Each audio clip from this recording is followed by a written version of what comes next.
విజయనగరం జిల్లా చీపురుపల్లి మండలంలో రామలింగాపురం పుర్రేవలసలో ఉన్న శ్రీ మానసాదేవి అమ్మవారి గురించి తెలియజేస్తున్నాను. ఈ అమ్మవారు స్వయంభూగా వెలిసిన నాగశక్తి స్వరూపణగా పిలువబడుతుంది. రామలింగాపురానికి చెందిన పెన్నింటి రమణ గారైన చిన్న కుమారుడు శివగారు హరిద్వార్లో ఉద్యోగం చేస్తున్నారు.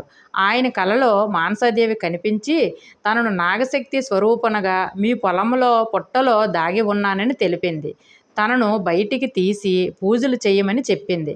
పొలంలో ఉన్న పుట్టను తవ్వగా అందులో నాగశక్తి రూపంలో మానసాదేవి విగ్రహం లభించింది. పుట్ట ఉన్న చోటనే మానసాదేవి ఆలయాన్ని నిర్మించారు. ఈ ఆలయాన్ని 2019లో నిర్మించారు.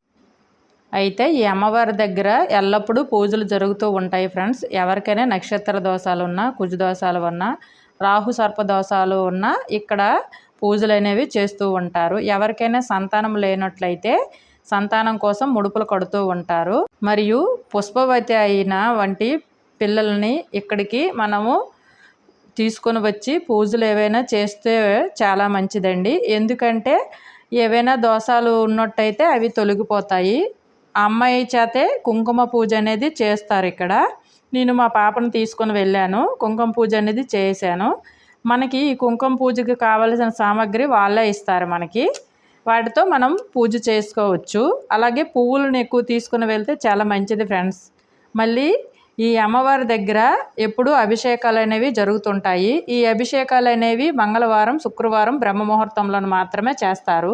పంచామృతులతో అభిషేకం అనేది అమ్మవారికి జరుపుతారు.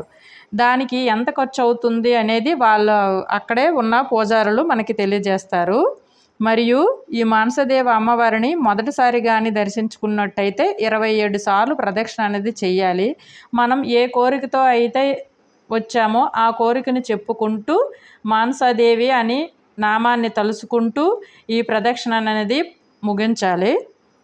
ఓకే ఫ్రెండ్స్, ఇక నా వీడియో మీకు నచ్చినట్లయితే లైక్ చేయండి, షేర్ చేయండి, సబ్స్క్రైబ్ చేయడం మర్చిపోకండి. అలాగే నా వీడియోపై ఏమైనా డౌట్స్ ఉంటే కామెంట్స్ రూపంలో తెలియజేయండి. ఓకేనా? Bye bye, take care.